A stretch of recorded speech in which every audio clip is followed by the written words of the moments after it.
Alright, in this video we're going to get back to my observations on some of the current gun laws and our struggle for our Second Amendment rights. In this particular video we're going to have a topic on the pistol braces.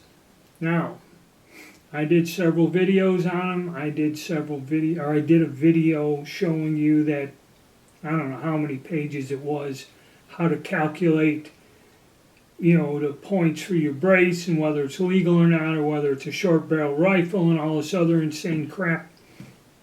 And I'll tell you the truth, the thing is, you go on YouTube and you see every so often, the pistol brace ruling or whatever is dead, or requirements, and then all this other stuff. And then when you finally find, and there are several places, several channels, should I say.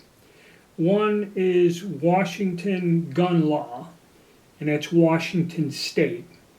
He does a lot of stuff. He's very clear, precise, and explains it. Then there's another fella, the Armed Scholar. He has a lot of information. It's drawn out, but he does explain, if you follow him, even though it's a long video, he does explain it in detail. And there's several others. I'm not going to put a link or nothing. This is where I'm trying to see if you pay attention to what I'm saying. Washington Gun Law, or Lawyer, and Armed Scholar. Okay? Go look them up. Just type that in, look it up on YouTube, and they'll give you a lot of concise information. And, there's others. But this has been going on for I don't know how, years.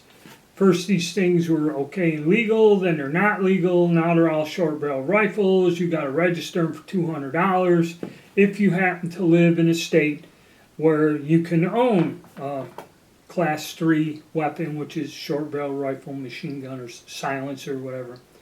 There are a lot of states that people bought these things, and you cannot, even if you follow with the new ruling, you cannot legally own these short barrel rifles, if that's what they're now classified as.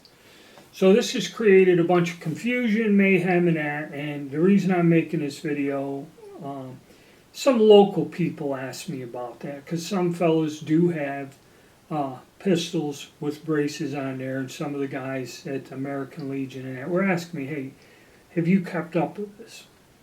And like I told you guys, I haven't kept up with it, so I tried doing some research, and I've looked it up, and some of the stuff is from months and months ago. And I guess when they came out with this directive is when I had some time, and I posted inserts from the whole thing I got off the ATF website. It's kind of ludicrous, and the reason I took this off is because I just reconfigured the gun. That way I don't have a problem with it. I still kept the part, but it's not on a gun. And I figured I let it all. I own enough other guns, I can fool with something else other than worrying about that. So I guess from what I can see as of right now, August 2023, they were gonna throw it out, and people had the videos up that, hey, the tombstone, it's dead, it's gone, this pistol brace thing is ended. But somehow they filed an appeal, an injunction, or something, and if you go to these guys, they'll explain it in detail. But somehow they kept it alive, and I think with the brace, they got 30 or 60 days to go back to one other court or have a decision made, but it doesn't look good. Okay, people are fighting back. It's kind of a ridiculous ruling. Creates a lot of confusion. There are a lot of other devices that aren't even close to what this is.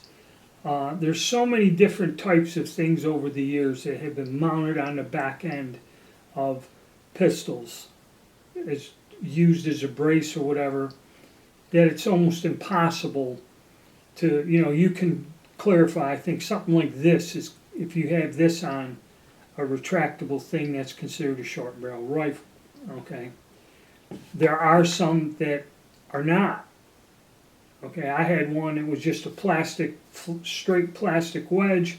You would hold the thing, put it on the tube, tighten it with a Allen screw, and then that way when you flexed your arm or pulled this way with your wrist, this thing was just a flat piece of plastic that did steady the pistol.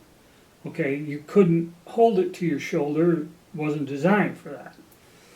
So there's so many different weird things out there that there's no way to sort this out. And then a lot of you fellas, watch Mike B in his series on Tales of the Fud. An incident happened to me, okay? I had a Ruger Mini 14 many, many years ago.